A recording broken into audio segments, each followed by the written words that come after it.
허영심으로 무너지는 인생. 제가 아마샤 오늘 말씀을 가만히 읽으면서 아마샤는 어떤 마음이었을까, 어떤 마음으로 통치했을까, 또 어떤 마음으로 살아갔을까 이렇게 질문하면서 읽을 때 아마샤는 다윗을 굉장히 닮고 싶어 했습니다. 예? 다윗을 닮고 싶어 한 것은 좋은 마음이죠. 그러나 다윗의 진짜 속마음, 다윗의 진심, 다윗의 신앙을 담기보다는 다윗의 겉모습만 따라간 것은 아닌가, 그런 생각이 들었습니다. 그래서 아마샤의 끝은 참 처참하게 신복에 의해서 살해당하는 것으로 끝이 나죠. 참 시작은 좋았는데 뒷마무리가 참 안 좋은. 자, 그 아마샤의 아버지도 역시 그래 했죠. 요아스 역시 참 시작은 좋았는데 끝이 참 안 좋았습니다. 왜 그 끝이 안 좋았을까? 이렇게 질문해 보면 그의 마음속에는 허영심이 있었다. 그것을 우리는 찾을 수 있습니다. 아마샤는 25세 왕이 되어서 29년 동안 이제 예루살렘에서 남유다를 다스렸습니다. 그런 주님 보시기에 올바른 일을 했으나 마음을 다하지는 않았다, 이렇게 기록하고 있어요. 그런 나름대로 애는 썼는데 마음은 다하지 않았다, 이렇게 표현하고 있어요. 아마샤를 보면서 불현듯 벌거벗은 임금님 이야기가 생각이 났어요. 벌거벗은 임금님 이야기는 동화책에서 여러분들 대부분 읽으셨을 것입니다. 새 옷을 입고 늘 뽐내기를 좋아하는 그 임금님의 왕의 이야기이죠. 나라를 돌보는 일보다 옷 갈아입기를 더 좋아하는 마치 현대인의 모습처럼 보이기도 합니다. 그 왕은 늘 거울 앞을 떠날 줄 몰랐어요. 신하들에게 새 옷을 입고는 내 모습이 어떠냐고, 멋있냐고. 그러면 신하들이 속으로는 굉장히 흉을 보면서 거짓말로 진짜 멋있습니다, 대단합니다. 신하들은 임금님 옆에서는 칭찬했지만 뒤에 가서는 흉을 보았죠. 어느 날 궁궐에 있는 도시에 사기꾼 두 사람이 찾아왔죠.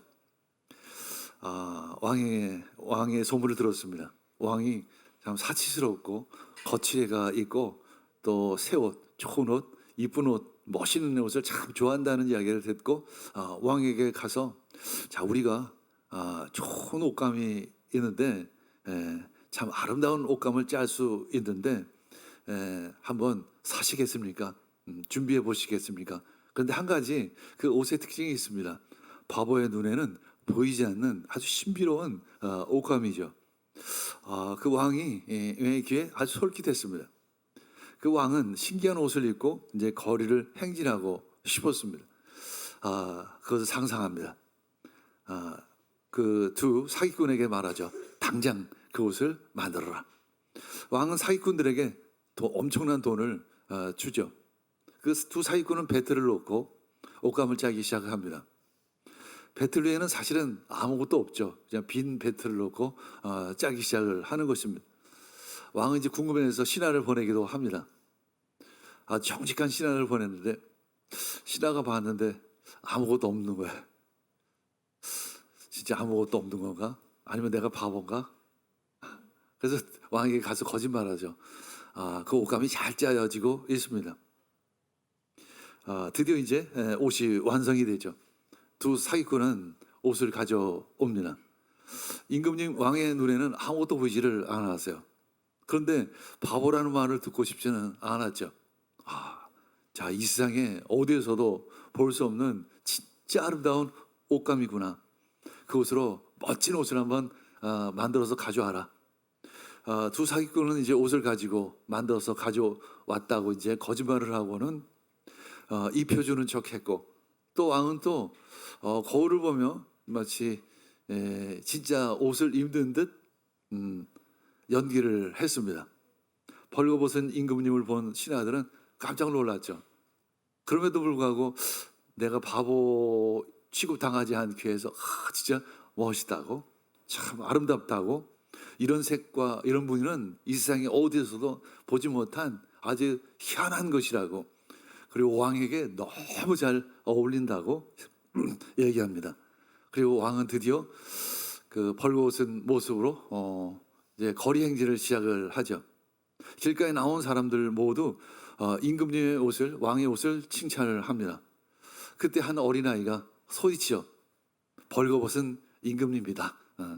벌거벗은 임금님이다. 그때 그 이야기를 들은 군중들이, 백성들이 같이 소리치죠. 와, 벌거벗은 임금님, 왕이 옷을 벗었다. 벌거벗었다. 왕은 창피했지만 행진을 멈출 수 없었습니다. 그리고 벌거벗은 채로 그 행진을 계속했다는 그러한 이야기이죠. 인간의 그 허영심을 비꼬는 동화이죠. 벌거벗은 임금님. 거칠애는 결국 벌거벗은 것과 같아요. 그렇죠? 거칠애는 사실은 벌거벗은 것과 같습니다. 마치 벌거벗은 아담과 하와가 그 수침을 가리기 위해서 뭔가를 덮는 것처럼, 그렇죠? 뭔가를 덮는 것처럼 뭔가로 그걸 덮으려고 하는 거죠. 돈으로 덮으려고 하고, 좋은 집으로 덮으려고 하고, 좋은 차로 덮으려고 하고, 좋은 옷으로 덮으려고 하고, 뭔가로 끊임없이 현대애들은 덮으려고 합니다. 거의 중독이죠. 중독성에 빠져 있습니다.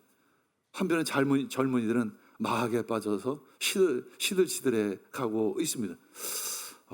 우리는 진짜 구원이 필요할 때입니다. 진짜 우리는 예수 그리스도가 필요할 때입니다. 우리는 진짜 어떻게 보면 저 역시 그래요. 아직 세상을 잘 모르는 것 같아요. 사람들이 지금 어떻게 살아가는지 잘 모르는 것 같아요. 근데 가끔 그런 이야기를 들으면 너무나도 심각하다라는 것을 보게 되고 듣게 됩니다. 그러면서 그때마다 느끼는 것은 와, 진짜 예수님이 필요하다.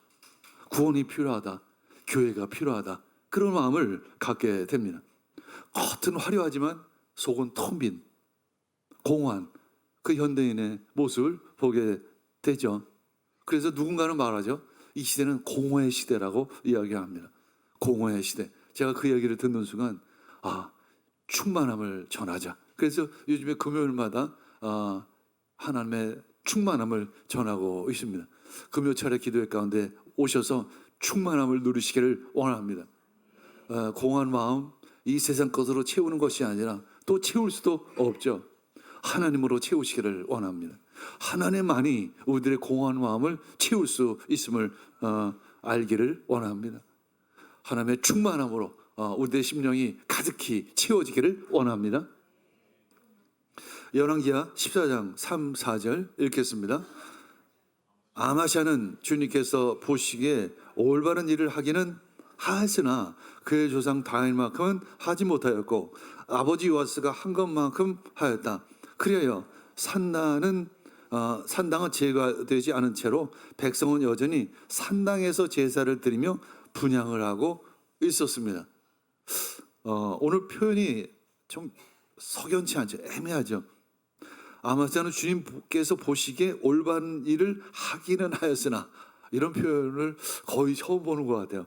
하나님 보시기에 올바른 일을 하기는 하였으나 그의 조상 다윗만큼은 하지 못하였고 아버지 요아스가 한 것만큼 했다. 아주 굉장히 묘한 표현을 보고 있습니다. 이것이 바로 아마스에 대한 평가입니다. 그의 인생에 대한 평가예요. 혹시 내가 내 인생의 끝에서 하나님의 그런 평가를 받으면 어떨까? 어떻게 될까? 애매한 평가를 받으면 어떨까? 그냥 천국은 가긴 하는데 조금 애매하다. 뭐 이런 표현. 그렇죠? 요아스만큼은 했지만 다윗만큼은 못했다. 그러면서 오늘 본 말씀을 깊이 읽어보면 아마샤는 나름대로 다윗을 닮으려고 애를 썼던 모습을 보게 됩니다. 그러나 다윗의 친정한 마음, 속마음, 하나님을 향한 그 간절한 마음을 담기보다는 그의 행위, 그의 거칠애를 닮으려고 했던 것 같습니다. 14장 6절 읽겠습니다. 그러나 그는 처형한 신하의 자녀는 죽이지 않았다. 그것은 모세의 율법서에 기록된 말씀을 따른 것이다. 거기에는 아버지가 자녀 대신에 처형돼서도 안 되고 또 자녀가 아버지 대신에 처형돼서도 안 된다. 오직 각 사람은 자신이 지은 죄에 따라 처형되어야 한다 하고 말씀하신 주의 명령이 있다.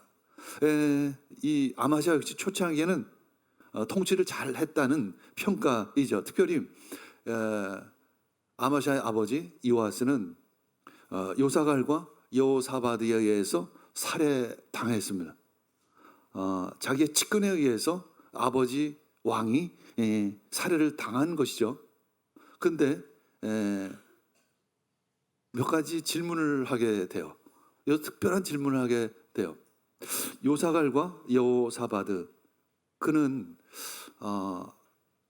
요아스를 죽이고 그 아들 아마샤를 왕으로 세웠을까?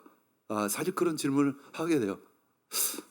요사갈과 여호사밧은 그 아들 아마샤를 왕으로 세우면 자기가 후에 생명이 위태로워질 수 있을 텐데 그 아들을 왕으로 세웠을까? 어떤 나라도 그런 일은 없잖아요. 어떤 나라도 반역을 해놓고 그 아들을 왕으로 세우는 일은 우린 거의 찾아볼 수가 없습니다. 열왕기하 12장 21절 읽겠습니다. 여기서 그는 요아스예요.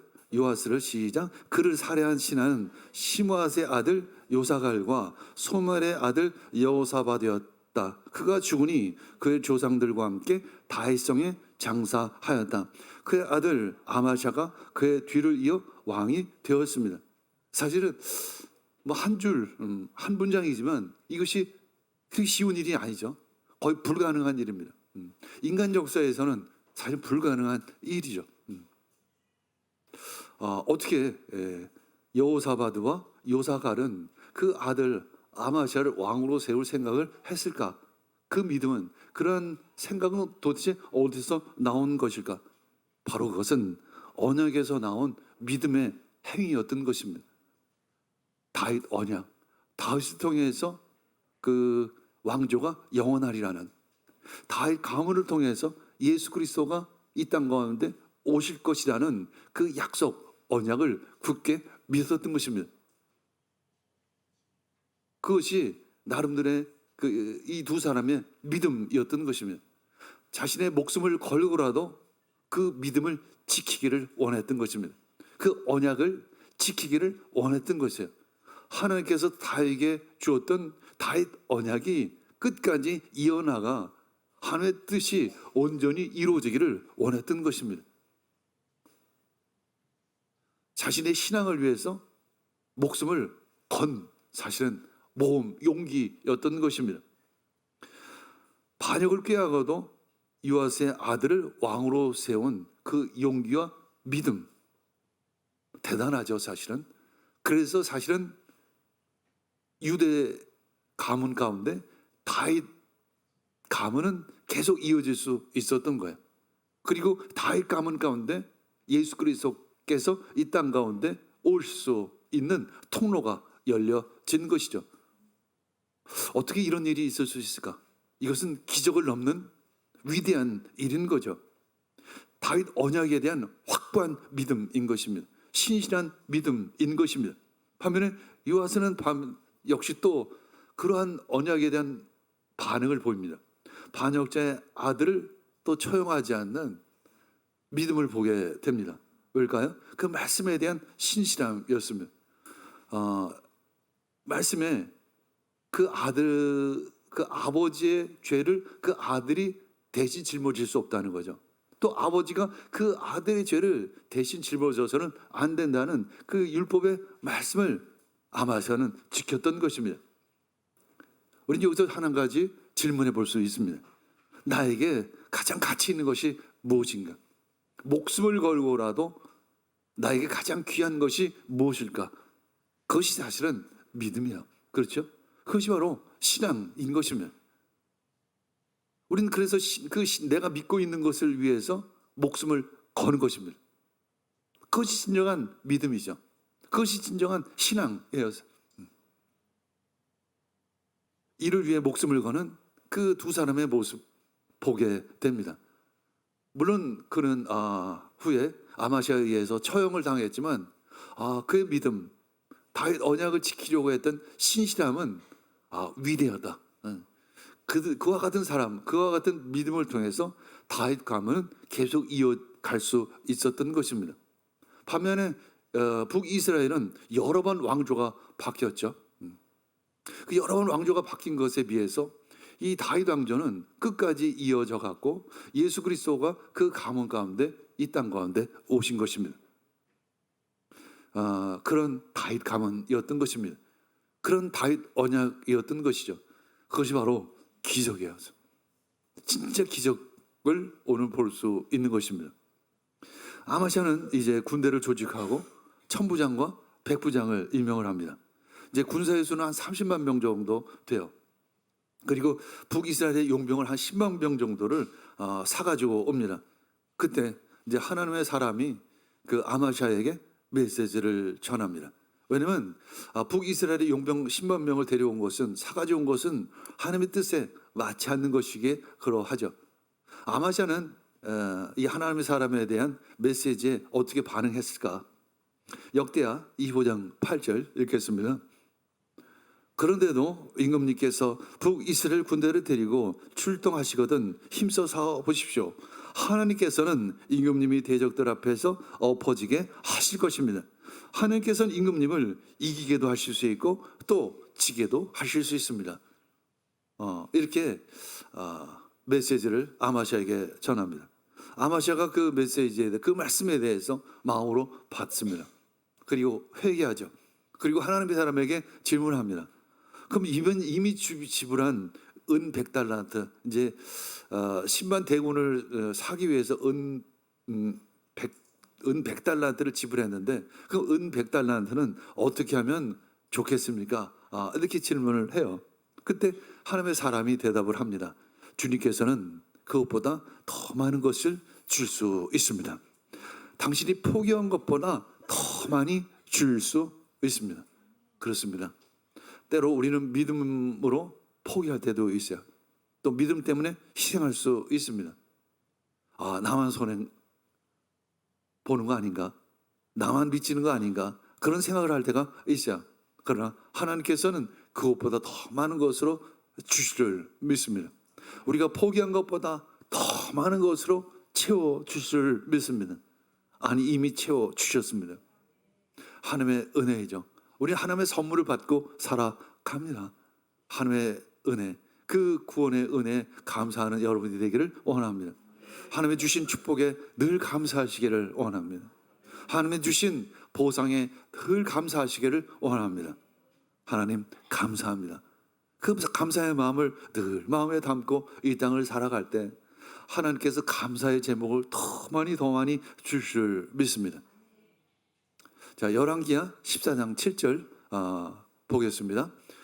아마샤는 소금 계곡에서 에돔 사람 10,000명을 쳐 죽이고 또 셀라를 쳐서 점령한 다음에 그 이름을 욕제이라고 하였는데 오늘까지 그렇게 불리고 있다. 이제 하나님께서 약속하신 대로 전쟁에서 이겼습니다. 셀라를 쳐서 점령한 다음에 에돔 사람 10,000명을 쳐 죽이고 결국 승리를 했습니다. 근데 여기서부터 이제 아마샤는 허영심에 빠지기 시작했어요. 아마샤는 결국 승리 후에 대단한 승리 후에 넘어지기 시작을 했어요. 우리가 늘 좋은 일이 있을 때, 일이 잘 될 때, 성공했을 때, 부자가 됐을 때 참 조심해야 합니다. 우리 한국 전체로 보면 진짜 부자가 됐어요. 그렇죠? 선진국에 들어왔습니다. 진짜 조심해야 하는 거죠. 진짜 우리들의 믿음을 지켜야 합니다. 더 예수님을 바라봐야 하는 거예요. 그러나 아마샤는 그렇게 하지를 못했습니다.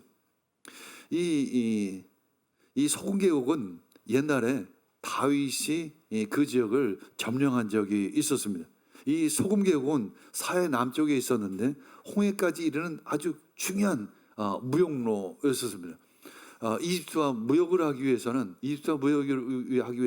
아주 중요한 진입로이기도 하고 중요한 지역이기도 했습니다. 그래서 다윗이 전에 통일왕국을 세워 나아갈 때 이 지역을 전멸한 적이 있었습니다. 사무엘하 8장 13절 읽겠습니다. 다윗은 돌아오는 길에 소금골짜기에서 에돔 사람 18,000명을 쳐 죽이고 이름을 떨쳤다. 마치 지금 아마샤는 다윗의 치적에 버금갈 만한 승리를 거둔 거예요. 지금 열왕기하 기자는 은연중에 이 다윗과 아마샤를 비유하고 있습니다. 그런데 아마샤는 다윗의 길을 가려고 애를 썼지만 겉모양은 따라가는 듯 했지만 진짜 속마음은 따르지 못했던 그 아마샤의 그 씁쓸한 뒷모습을 보여주고 있습니다.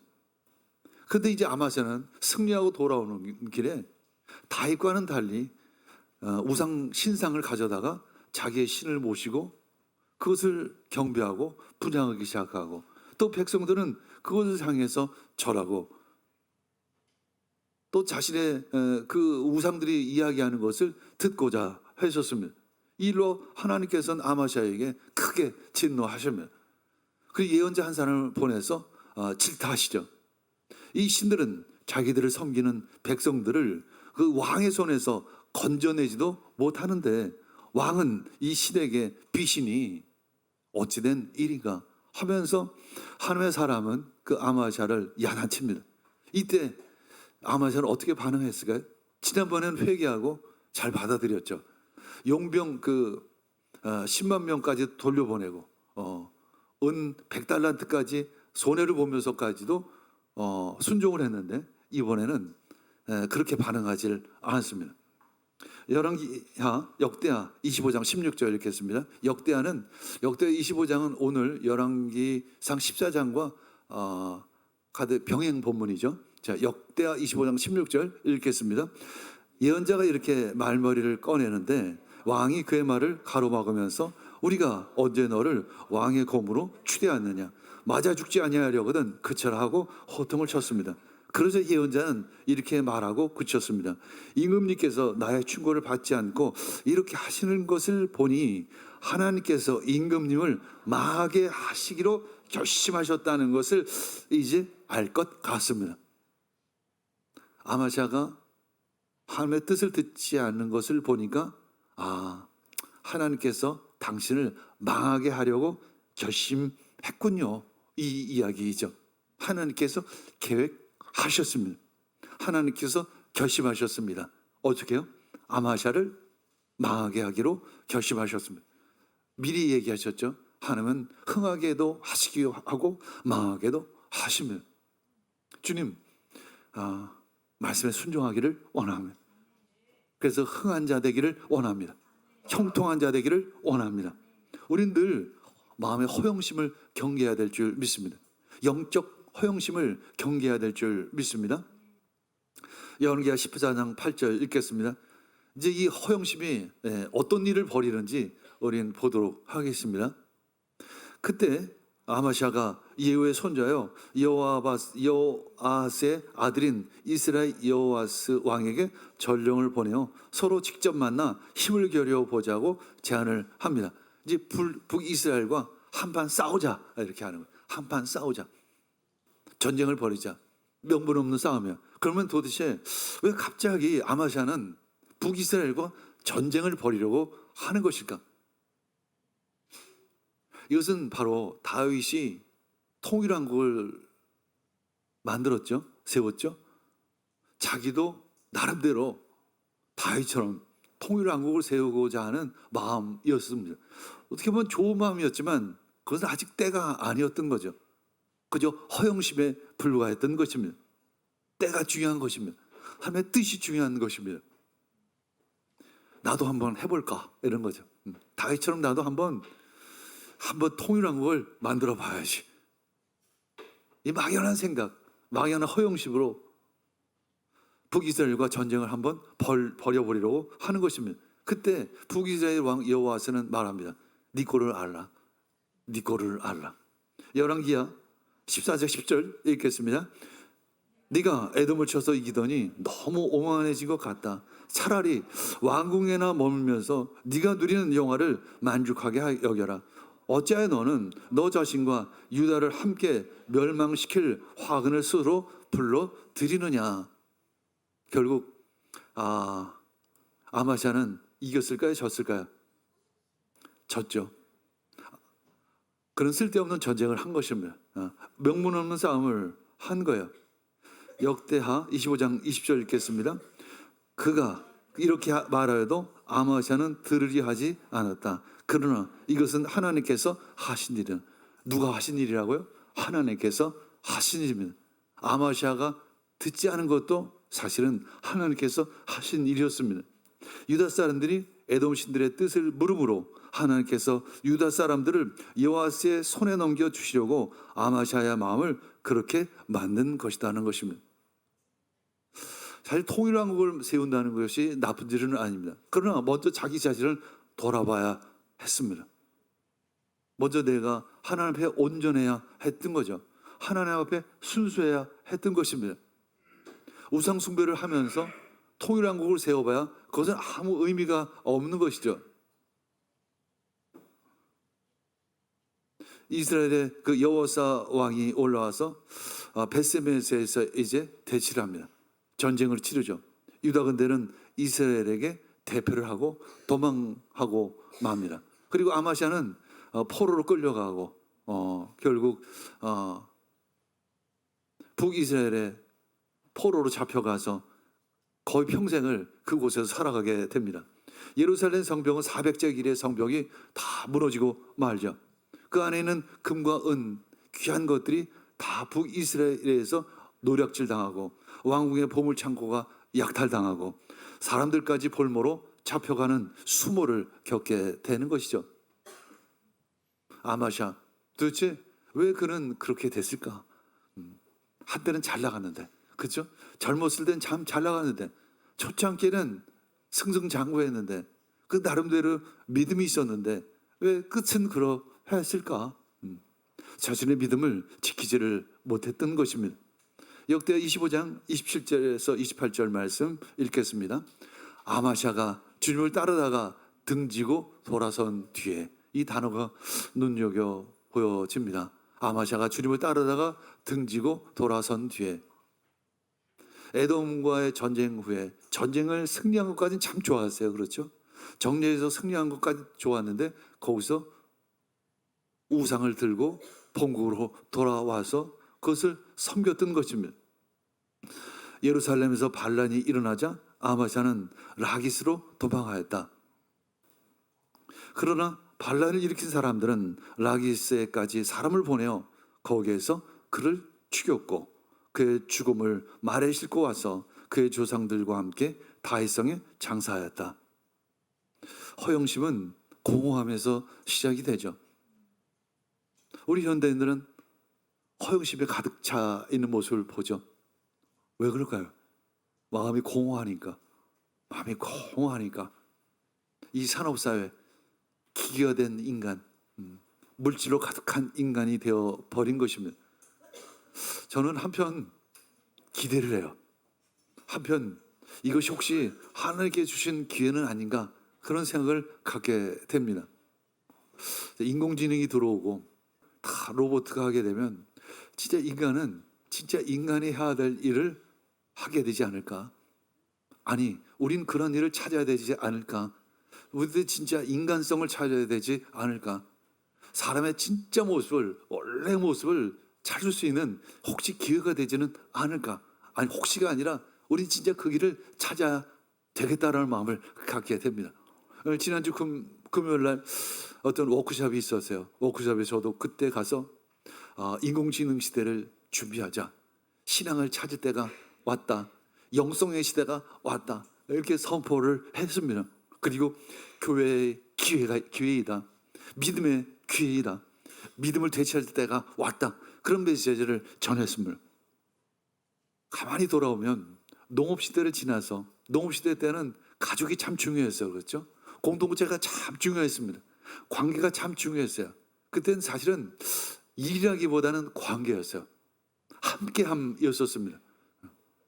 근데 이제 산업사회가 되면서 이제 기계가 들어오기 시작하면서 돌아오면 사람이 기계화됐구나라는 생각을 갖게 됩니다. 그럼 다음 시대에는 도대체 어떤 인간의 모습으로 만들어질까? 그리고 우리가 어떠한 모습의 인간이 되어야 할까라는 그런 생각을 하게 돼요. 지금은 진짜 변화의 시대입니다. 엄청난 속도로 변화되어질 것입니다. 그래서 토요일 날 창의적 스쿨을 하는 이유도 바로 그것을 준비하는 시간이기도 합니다. 이건 굉장히 빨리 올 거예요. 농업사회에서 산업사회로 넘어가는데 산업혁명이 몇 년에 일어났나 이렇게 하지만 몇 년도 이렇게 얘기하지만 그건 1, 2년 만에 이루어진 것이 아니라 몇십 년, 몇백 년 동안 계속 이루어져 온 것이잖아요.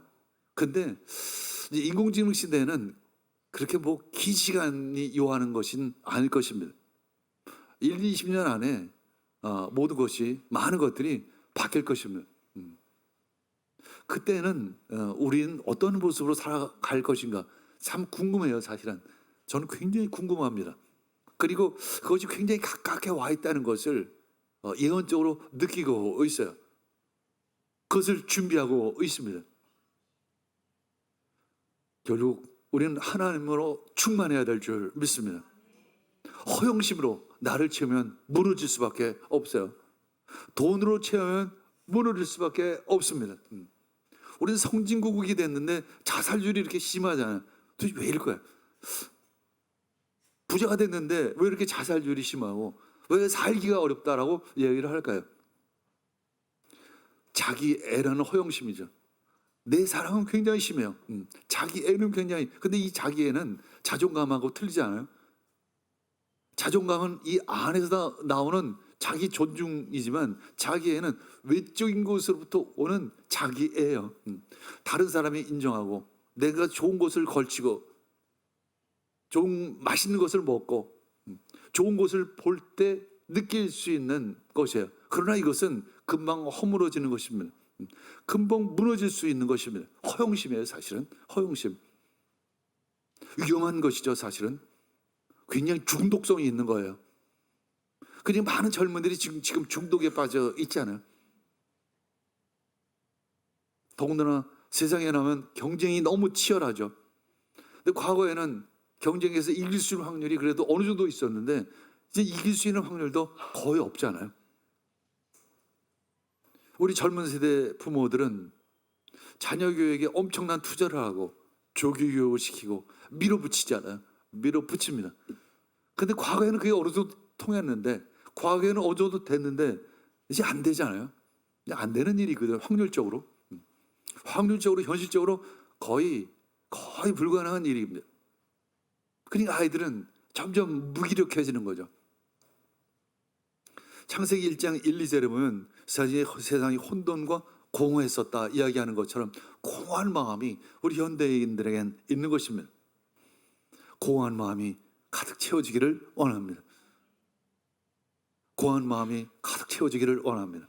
이 가득 충만하다는 것이 바로 마치 컵에 물이 채워지는 것을 의미해요. 어느 정도 채워지는 거냐면 넘치도록 채워지는 것이 바로 충만함입니다.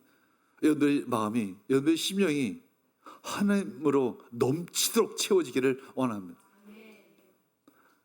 창세기 1장을 보면 하나님이 많이 우리를 충만하게 하실 수 있는 분이라는 것을 알게 됩니다. 공허했던 세상을 창조하시고 우리로 하여금 충만케 주셨습니다. 하나님의 말씀으로, 하나님의 영으로 우리를 충만케 주신 분이 바로 하나님 아버지이십니다. 그래서 우리는 그 하나님을 아버지라고 하는 거예요. 그 하나님을 우리 아버지라고 이야기하는 거예요. 그 아버지만이 나를 충만하게 하실 수 있습니다. 아버지를 추구하시기를 원합니다.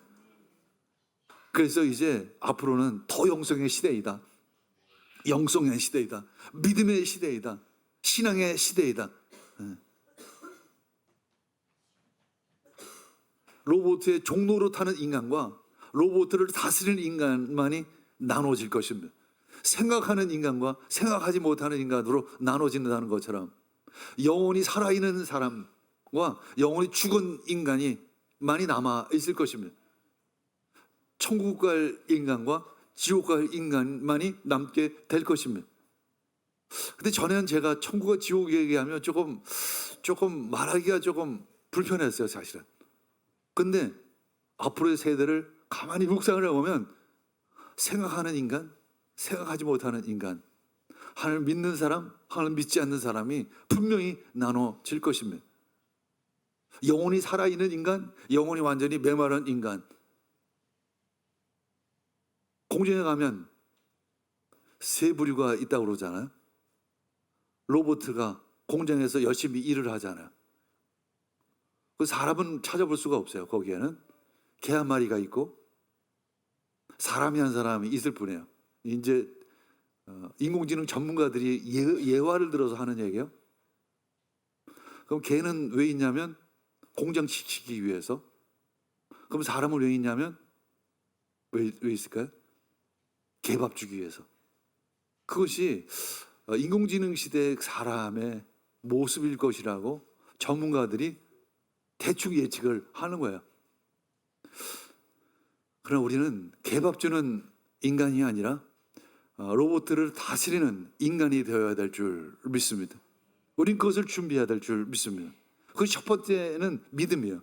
첫 번째 신앙입니다. 하나님을 아는 지식입니다. 하나님을 아는 지식으로 가득 차기를 원합니다. 하나님은 세상을 하나님의 충만함으로 가득 채우셨어요. 저렇게 컵에 넘치듯이 세상을 하나님의 영으로 충만케 주셨습니다. 루하우, 하나님의 호흡으로 가득 채워 주셨어요. 하나님의 생기와 창조의 힘으로 가득 채워 주신 것입니다. 하나님의 말씀으로 이 세상 우주 만물을 창조하신 거예요. 그래서 이 세상 우주 만물은 하나님의 충만하심으로 넘쳐나요. 사실은 그것이 원래 우리들의 모습이에요. 근데 아담과 하와는 어떻게 됐죠? 선악을 알게 하는 나무 열매를 먹었잖아요. 물질이에요. 먹는 거예요. 먹는 것으로부터 시작해서 이상하게 영적인 결핍이 시작이 된 거예요. 영적인 공허함이 시작이 된 것입니다. 그리고 아담과 하와는 벗은 몸을 수치롭게 느끼면서 그것을 가리기 시작을 한 거예요. 허영심이 시작된 거예요. 뭔가 세상 것으로, 세상 물질적인 것으로 자기 자신을 가리기 시작을 한 것이면 거칠해져 사실은. 그러니까 아이들이 무슨 이상한 소리 하잖아요. 거지 개근상. 이거는 이 이야기는, 이 단어 하나는 무서운 단어예요 사실은. 내가 그 이야기를 하는 순간 나는 바보입니다라고 얘기하는 것과 똑같아요. 근데 아이들은 그 이야기를 하는 거예요. 누구 영향으로? 부모의 영향으로. 근데 그게 어떤 한두 사람이 얘기할까요? 우리 모두의 이야기입니다. 우리가 모두 그런 생각을 지금 하고 있어요 사실은. 그 어처구니 없는 생각을 하고 있는 거예요. 어처구니 없는 가치관을 가지고 있는 거예요. 이 끝은 뭘까요? 죽음이죠 사실은. 죽음이 왜 죽음이죠? 물질은 썩지 않아요. 물질은 부패하잖아요. 영만이 살아남습니다. 하나님만이 영원하십니다. 요한복음 1장 14절 그 말씀은 읽겠습니다. 그 말씀은 육신이 되어 우리 가운데 사셨다. 우리는 그의 영광을 보았다. 그것은 아버지께서 주신 외아들의 영광이었다. 그는 은혜와 진리가 충만하셨습니다. 그 말씀이 육신이 되어 우리 가운데 함께 하셨습니다. 그분이 충만했습니다. 예수 그리스도이십니다. 예수 그리스도만이 우리를 충만케 하실 수 있습니다. 예수 그리스도만이 우리들의 공허함을 채우실 수 있는 분인 줄 믿습니다. 예수 그리스도를 믿으시기를 원합니다. 예수 그리스도를 위해서 목숨을 거시기를 원합니다. 그것이 바로 믿음인 줄 믿습니다. 시편 23편 5절 읽고 마무리하죠. 주님께서는 내 원수들이 보는 앞에서 내게 장치상을 차려주시고 내 머리에 기름 부으시어 나를 귀한 손님으로 맞아주시니 내 잔이 넘칩니다. 내 잔이 넘칩니다. 여러분들 심령이 충만하시기를 원합니다. 여러분들 삶이 충만하시기를 원합니다. 여러분들 영혼이 충만하시기를 원합니다. 그냥 기쁨으로 충만하시기를 원합니다. 삶의 생기로 충만하시기를 원합니다. 우리 함께 기도하겠습니다.